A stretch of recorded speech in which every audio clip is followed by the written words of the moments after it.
Valentine day यानी 14 फरवरी 2023 का दिन था।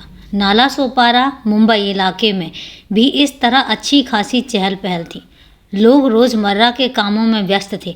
शाम के समय वहां के निवासियों को सीता सदन बिल्डिंग से बदबू आती हुई महसूस हुई, तो किसी अनहोनी की आशंका से उन्होंने इसकी सूचना इलाके के तुलिंज थाने में फ़ोन करके दे दी। यह सूचना सुनकर पुलिस सीता सदन बिल्डिंग की तरफ निकलने की तैयारी करने लगी। इसी दौरान कर्नाटक से एक महिला ने इसी थाने में फ़ोन करके सूचना दी कि सीता सदन में रहने वाली उसकी भतीजी मेघा का कत्ल हो गया है। उसे यह बात स्वयं कार्तिक हार्दिक ने व्हाट्सएप पर मैसेज करके बताई है। नमस्कार दोस्तों, क्राइम चैनल पर आपका स्वागत है। आई होप आप सब लोग बहुत अच्छे होंगे। दोस्तों, क्राइम की कहानी में आगे बढ़ें उससे पहले मैं यही कहना चाहूँगी कि अगर आप इस चैनल पर नए हैं तो चैनल को सब्सक्राइब करना मत भूलिए, क्योंकि मुझे आपके सहयोग की बहुत ज़्यादा ज़रूरत है। और इसके अलावा बेल आइकन ज़रूर प्रेस करें ताकि आने वाले हर वीडियो का नोटिफिकेशन आप तक आसानी से पहुंच सके। तो चले दोस्तों, चलते हैं और जानते हैं कौन है ये मेघा और कौन है हार्दिक जिसने व्हाट्सएप पर मैसेज करके ये बात बताई थी।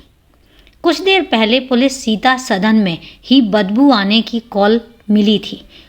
अब उसी बिल्डिंग में हत्या के किए जाने की कॉल मिलने पर इंस्पेक्टर शैलेंद्र नगरकर समझ गए कि दोनों ही कॉल एक ही घटना की हो सकती हैं। इसीलिए वे पुलिस टीम के साथ घटनास्थल की तरफ निकल गए। जब वह वहां पर पहुंचे तो देखा कि मुख्य दरवाजे पर ताला लगा था। उन्होंने ताला तोड़वाकर कमरे में प्रवेश किया तो कमरे में एक बड़ा सा बैग पड़ा था जिसके अंदर से भयंकर बदबू आ रही थी।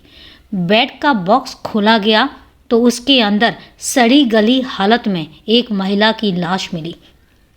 लाश की खराब हालत को देखकर ऐसा लग रहा था जैसे कि हत्या लगभग 3 से 4 दिन पहले की गई होगी, क्योंकि शव सड़ने लगा था और उससे तेज बदबू बाहर निकल रही थी। घर के अन्य कमरों की तलाशी लेने पर वहां घर गृहस्थी का कोई अन्य सामान नहीं मिला। लाश की सभी एंगल से फोटोग्राफी करवाने और फिंगरप्रिंट लेने के बाद उसे पोस्टमार्टम के लिए मॉर्चरी भिजवा दिया गया। इंस्पेक्टर शैलेंद्र नगरकर ने पड़ोसियों से घटना के बारे में पूछताछ कर मालूम करने की कोशिश की तो पता चला कि कोई 1 आध महीने पहले एक दंपत्ति यहाँ किराए पर रहने के लिए आया था। पड़ोसियों को इस मकान के अंदर से अक्सर उनके लड़ने की आवाज़ें आती थीं, जिससे लगता था कि उनके आपसी संबंध ठीक नहीं रहे होंगे। क्योंकि पड़ोसियों को उनके व्यक्तिगत मामले से कोई लेना देना नहीं था, शायद इसलिए किसी ने उनके पर्सनल मामले में हस्तक्षेप करना ठीक नहीं समझा था। मृतक मेघा के साथ रहने वाला युवक हार्दिक गायब था। यह देखकर पुलिस ने अनुमान लगाया कि इसकी हत्या उसके पति हार्दिक ने ही की होगी, क्योंकि उसी ने मेघा की चाची को व्हाट्सएप पर मैसेज भेजकर मेघा का कत्ल करने की बात कही थी। अब पुलिस को पूछताछ के लिए उस युवक की तलाश थी, लेकिन पड़ोसियों में से किसी ने भी उसे फरार होते हुए नहीं देखा था।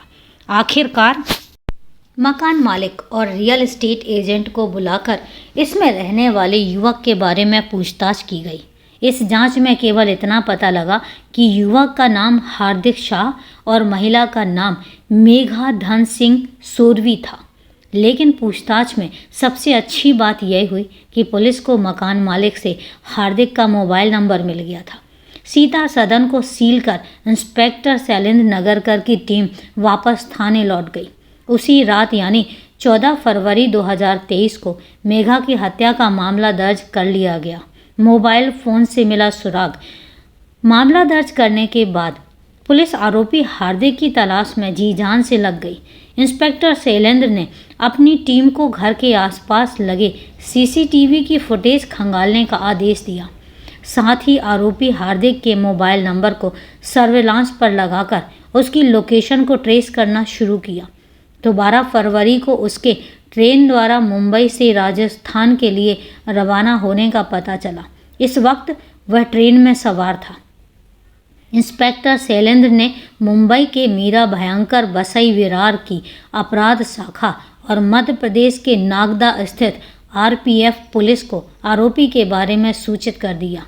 आरपीएफ की मदद से हार्दिक को यात्रा के दौरान ही मध्य प्रदेश के नागदा रेलवे स्टेशन से उस समय गिरफ्तार कर लिया गया जब वह ट्रेन की बोगी में यात्रा कर रहा था। अपराध शाखा की टीम ने आरोपी हार्दिक को नागदा से लाकर पुलिस थाने के इंस्पेक्टर शैलेंद्र नगरकर को सौंप दिया। इंस्पेक्टर शैलेंद्र ने हार्दिक से पूछताछ शुरू की तो हार्दिक ने मेघा की हत्या का जुर्म स्वीकार कर लिया। अपने इकबालिया बयान में आरोपी हार्दिक ने जो कुछ बताया उससे इंस्पेक्टर के भी होश काफ्ता हो गए। हार्दिक शाह एक मॉडर्न ख्याल का युवक था। वह मुंबई में मलाड के एक नामचीन हीरा व्यापारी संपत भाई का बेटा था। घर में दौलत की कमी नहीं थी, इसलिए उसका सारा दिन सैर सपाटे और मौज मस्ती में गुजर जाता था। जैसा कि आमतौर पर देखा गया है कि आजकल लड़के की कोई ना कोई गर्लफ्रेंड जरूर होती है। हार्दिक शाह को भी सोशल मीडिया पर चलने वाले विभिन्न ऐप पर नई लड़कियों से दोस्ती कर उनके साथ चैटिंग करने में बड़ा मज़ा आता था। बात सन 2018 की है। एक डेटिंग ऐप पर हार्दिक शाह की मुलाकात मेघा धन सिंह तोरवी से हुई। 34 वर्षीय मेघा तोरवी मूल रूप से केरल की निवासी थी, लेकिन इन दिनों नाला सोपारा में एक अस्पताल में नर्स की नौकरी करती थी। इन दिनों लड़के हों या लड़कियां, अपने से बड़ी उम्र के पार्टनर के साथ इश्क करने से गुरेज नहीं करते। हार्दिक और मेघा तोरवी के साथ भी कुछ ऐसा ही हुआ। हार्दिक शाह की उम्र 24 साल थी, जबकि मेघा तोरवी की उम्र 34 साल थी। वह हार्दिक से लगभग 10 साल बड़ी थी, लेकिन प्रेमिका के बड़े होने की पर हार्दिक को कोई परेशानी नहीं थी। कुछ दिनों तक आपस में चैटिंग करने के बाद उनका मिलना जुलना शुरू हो गया। धीरे धीरे दोनों एक दूसरे के इतने करीब आ गए कि उन्हें अब एक दूसरे से दूर रह पाना मुश्किल लगने लगा था। आखिरकार उन्होंने लिव इन रिलेशनशिप में रहने का फैसला किया। हार्दिक मलाड स्थित अपने पैतृक घर से दूर आकर विजयनगर में एक मकान लेकर मेघा के साथ रहने लगा। हार्दिक जैसे मालदार प्रेमी का साथ पाकर मेघा अपने जीवन को धन्य समझने लगी। हार्दिक ने मेघा के सामने पिता की दौलत को लेकर ढेर सारे कसीदे पढ़े थे, जिसे सुनकर मेघा सपनों की सतरंगी दुनिया में विचरने लगी थी। उसे लगता था कि हार्दिक के साथ उसकी बाकी की ज़िंदगी बड़े आराम से गुजरेगी। हार्दिक को खुश रखने के लिए वह अपनी सारी कमाई उस पर लुटाने लगी। उसे खुश रखने में मेघा कभी कोई कोर कसर नहीं बाकी छोड़ती थी। मेघा के साथ लिव इन में रहने लगा हार्दिक। हालांकि हार्दिक भी मेघा को दिलो जान से चाहता था। वह मेघा के लिए नए नए तोहफे लाया करता था, उसकी हर सुख सुविधा का ख्याल रखता था।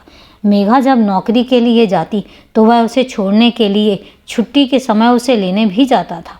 हार्दिक के पिता उसे जेब खर्च के लिए हर एक महीने 20,000 रुपये देते थे। दोनों की ज़िंदगी मज़े से गुजर रही थी।